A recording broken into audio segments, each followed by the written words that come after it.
keadaan batu dia. Ni keadaan batu dia.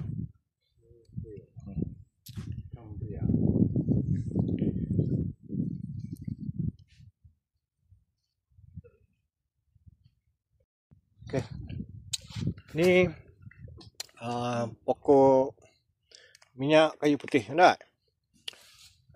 Minyak kayu putih. Ha? Tujuh angin. Pokok tujuh angin dia buat untuk apa ni?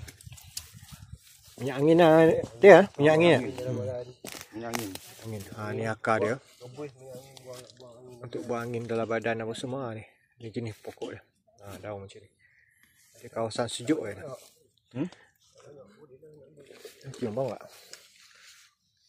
Bau kuat. Bau kuat. Kalau Bau memang bau kuat. cium dia memang bau. Bau ni lah. Dia ada bau sikit. Bau angin. Angin kayu putih.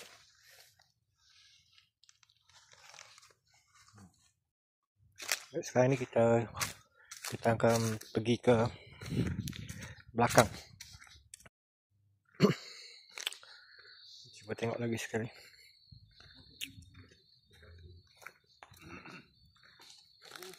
Tak buat dengan tadi tu. Tu pula.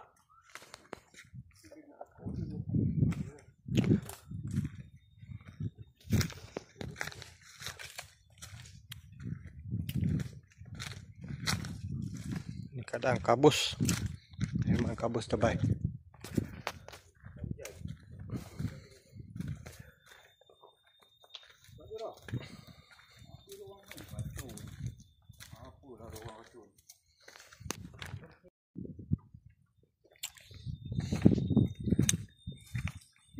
Ni banyak.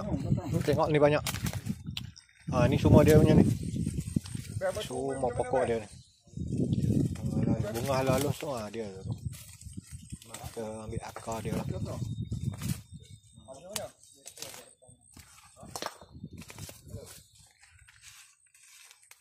Itu banyak. Lambak-lambak pokok dia.